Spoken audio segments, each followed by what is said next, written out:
महिला महाविद्यालय की स्मार्ट क्लासरूम में आप समस्त छात्राओं का स्वागत है। छात्राओं, आज हम MA MSc final geography paper 7 a urban geography का नेक्स्ट टॉपिक सीखने का प्रयास करेंगे। आज हमने इस टॉपिक में the scope of urban geography को शामिल किया है। छात्राओं, इस टॉपिक का part first video part first हम पहले से जान पाए हैं और आज हम वीडियो पार्ट सेकंड सीखने का प्रयास कर रहे हैं। अब आपको इसमें कंफ्यूज नहीं होना है। ये जो एनालिसिस है आज का, ये स्कोप का ये जो है पार्ट है, ये सेकंड वीडियो है। जी हाँ, पार्ट फर्स्ट के रूप में हम जो जान पाए हैं वह है स्कोप का डिस्क्रिप्शन लिया गया है इसमें, और नगरीय भूगोल के विषय वस्तु में जो विवरण शामिल किया गया है इसे निम्न 4 प्रकारों में, वर्गों में, रूपों में विभक्त किया गया है। अर्थात नगरीय भूगोल की विषय वस्तु अर्थात जो अध्ययन की जो सामग्री है छात्राओं, इस अध्ययन सामग्री के रूप में जो शामिल किया गया है, शामिल किए गए विवरण को इन 4 बिंदुओं में विभक्त किया गया है। जिसमें देखिए हम जान पाए हैं there are the structure of the city, नगर की संरचना, फिर नगर का स्थानिक संबंध, और नेक्स्ट है नगर का नगरीकरण, और नेक्स्ट है नियोजन। अर्थात संरचना के रूप में जो है नगर की प्रारंभिक जो दशा है, उसकी अवस्थिति जो है, जातीय जो स्वरूप है, और प्रभावित करने वाले जो भौतिक कारक है, इन कारकों को संरचना के रूप में शामिल किया है। यदि हम एनालिसिस के रूप में जानने का प्रयास करेंगे तब जो है संसार के अधिकांश बड़े जो नगर है ये सामुद्रिक तटों पर बसे हुए हैं। इसके साथ साथ में और कोई ऐसा उदाहरण जो है बहुत कम मिल पाता है कि सभी नगरों के चारों ओर समतल भूमि मिल सके। हाँ, कुछ जो नियोजित नगर बसाए गए हैं उनके चारों ओर समतल भूमि मिल पाती है, परंतु सभी नगरों के चारों ओर समतल भूमि या बसाव या विकास की भूमि मिलना जो है नामुमकिन जैसा मिल पाता है। परिणाम स्वरूप संरचना के बाद में जो शामिल किया गया स्थानिक संबंध, अर्थात नगर जिस स्थान विशेष पर बसा हुआ है, आसपास का जो ग्रामीण जो क्षेत्र है, जो कस्बे है, जो नियरेस्ट एरिया है, उसके साथ नगर का एक स्थानिक संबंध बना रहता है।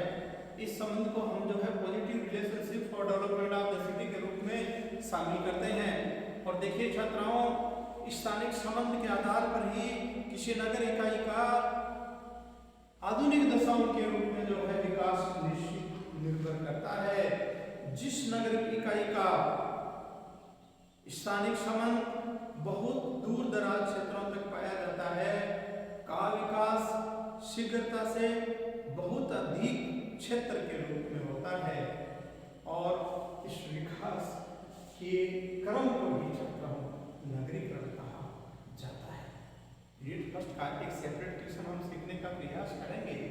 There are the means of urbanisations, there are the effective causes of the urbanizations, there are create problem by the urbanizations, there are solutions of create problem of urbanizations, और लास्ट में जो है वो there are some plannings for the Nagar town plannings. इस प्रकार जो है नगरीकरण एक ऐसी दशा है जिससे बड़े जो नगर है वह अधिक प्रभावित रहे। और हम इस क्वेश्चंस के एनालिसिस में ये जान पाएंगे कि डेविस महोदय के एस मॉडल के अनुसार जब नगरीकरण की दशा 70% तक पहुंच जाती है, तब क्या है कि नगर का नगरीकरण जो है वह फिर कम होने लग जाता है। अर्थात एस का जो वक्र है में समय के साथ में 70% के बाद गिरावट होने लगती है। परंतु संसार के विकसित क्षेत्रों के नगर आज इस दशा में पहुंच पाए हैं कि वहां से अब पुनः लौटना संभव नहीं है के बारे में जो है यह विषय वस्तु के रूप में नगरीकरण को शामिल किया गया है। और इसका जो लास्ट जो पार्ट है वह है नियोजन। देयर आर द प्लानिंग, अर्थात इसको हम यूं ले सकते हैं कि there are the solutions create problem by organisations. नगरीकरण के से जो समस्याएं उत्पन्न हुई है, इन समस्याओं का निकट भविष्य में कोई समाधान नजर नहीं आता है। हाँ, सामाजिक परंपराओं के रूप में सामाजिकता को ध्यान में रखते हुए कुछ उनमें सुधार किया जा सकता है। किए जाने वाले सुधार को छात्राओं नगर नियोजन टाउन प्लानिंग कहा जाता है। So we are now about there are the included scope of the urban geography. नगर भूगोल की विषय वस्तु को निम्न 4 वर्गों में विभक्त किया गया है और इससे संबंधित जो है क्वेश्चंस हमारे सिलेबस में शामिल किए गए हैं। हम इनमें से संरचना का डिटेल को जान पाए हैं। स्थानिक संबंध और नगरीकरण और नियोजन को डिफरेंस क्वेश्चंस के रूप में सीखने का प्रयास करेंगे। आपको विशेषता और जो विषय वस्तु है इसका जो डिस्क्रिप्शन है अपनी नोटबुक में छात्राओं लिखना है। जब आप लिखेंगे तब आपके पास में सेल्फ नोट्स कंप्लीट हो सकेंगे। यस, विषय वस्तु के संदर्भ में कुछ विद्वानों के विचार और उनका प्रस्तुत किया गया विवरण प्रोजेक्ट द डिस्क्रिप्शन हम शामिल करते हैं, जिसमें 1 बाय 1 आप सुन करके लिखने का प्रयास कीजिएगा। सबसे पहले हम इसमें जो है R.E. डिकिंसन महोदय के विचारों को शामिल करेंगे। हम डिकिंसन महोदय के द्वारा प्रस्तुत किए गए जो विचार है के रूप में हम सीखने का प्रयास करेंगे कि विषय वस्तु के रूप में डिकिंसन महोदय ने जो विभिन्न बिंदुओं को शामिल किया है, अर्थात नगर इकाई का बसाव स्थान, नगर इकाई की स्थिति अर्थात अवस्थिति किस प्रकार कौन कौन से अक्षांश देशांतरों में स्थित है, और नगर इकाई का ऐतिहासिक विकास अर्थात जो है युगों के रूप में जो है नगरों का विकास होता रहा है, नगर का संबंध किस युग से रहा है, ये है इसका ऐतिहासिक विकास है, जिसमें हम जान पाएंगे, जिसमें प्रागैतिहासिक नगरों का विवरण कम मिल पाता है। हमारे सिलेबस के अनुसार जो है यूनानी नगर, रोमन नगर, मध्यकालीन नगर और इसके बाद में जो है आधुनिक नगरों को शामिल किया जाता है, और इनकी अपनी भिन्न ऐतिहासिक विशेषताएं पाई जाती है, भिन्न अपनी सांस्कृतिक दशाएं पाई जाती है। ये भिन्न ऐतिहासिक विशेषताएं और दशाएं आज के विकास क्रम को निश्चित रूप से प्रभावित करती है।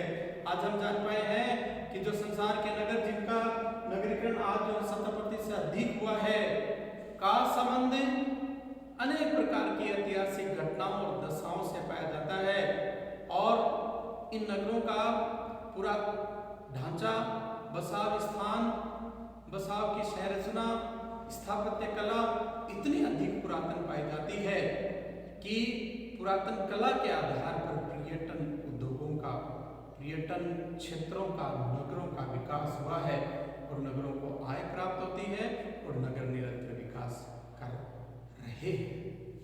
नेक्स्ट जो है नगर की संरचनात्मक दशा को शामिल किया गया है, और नगरीय अधिवास की जो सीमाएं हैं इन सीमाओं को शामिल किया गया है।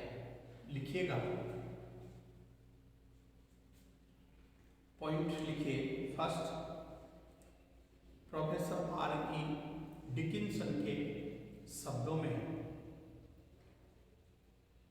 डिकिंसन महोदय ने नगरीय भूगोल के अध्ययन में नगर तथा उसके द्वारा प्रभावित क्षेत्र पर विशेष बल दिया। उसके अनुसार नगरीय अध्ययन करते समय एक भूगोलवेत्ता का लक्ष्य नगरीय अधिवास की बसाव स्थिति, बसाव स्थान की विशेषताओं को निर्धारित करना होता है। वह उसके ऐतिहासिक विकास तथा वर्तमान सीमा का भी अध्ययन करता है।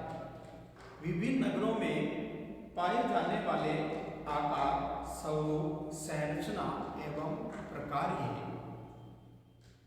संबंधी अंतर का प्रमुख कारण क्षेत्रीय भिन्नताएं होती है। नगरीय बस्ती के अध्ययन को उसने निम्न शीर्षकों में विभक्त करके प्रस्तुत किया है, जैसा कि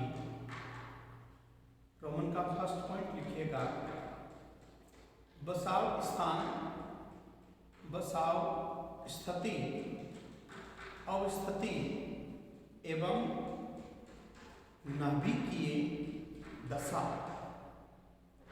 नेक्स्ट पॉइंट, ऐतिहासिक विकास। रोमन का नेक्स्ट पॉइंट, संरचना एवं नेक्स्ट पॉइंट, नगरीय अधिवास की सीमाएं इत्यादि, फुल स्टॉप। इस प्रकार डिकिंसन महोदय ने भू आकृति विज्ञान की ही भांति नगरीय बस्तियों के अध्ययन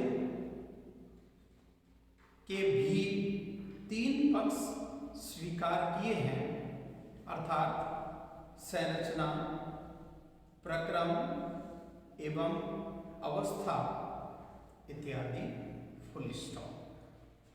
नेक्स्ट, शब्दों के रूप में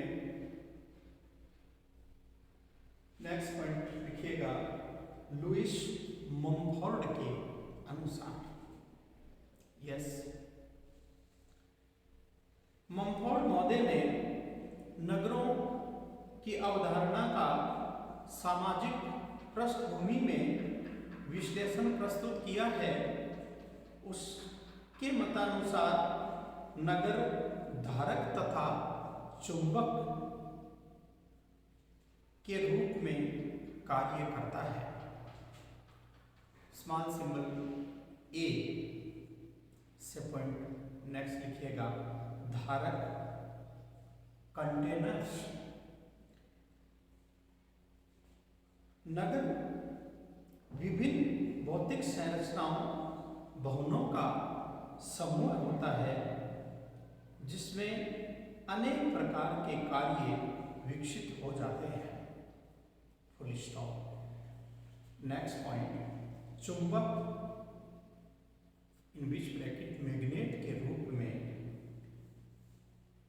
नगर विभिन्न तत्वों को आकर्षित या विकर्षित करता है।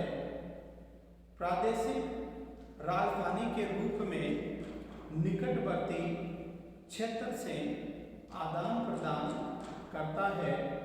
कुछ कार्यों को वह केंद्र की ओर खींचता है तथा कुछ कार्यों को बाहर की ओर धकेलता है, फुल स्टॉप।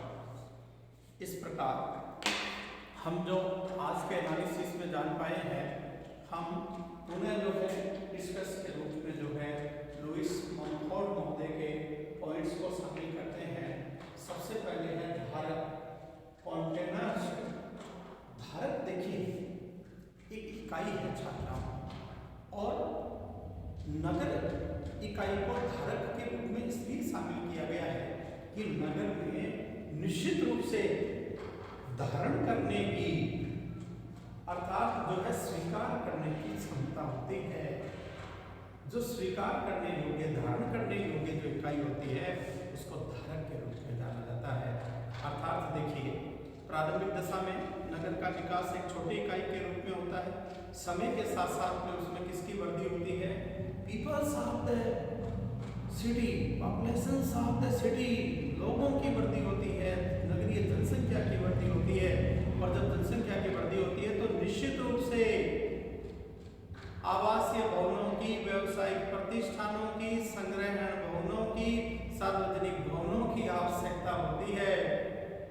इस प्रकार नगर क्रम से बढ़ता जाता है और उसकी धारक की क्षमता भी बढ़ जाती है।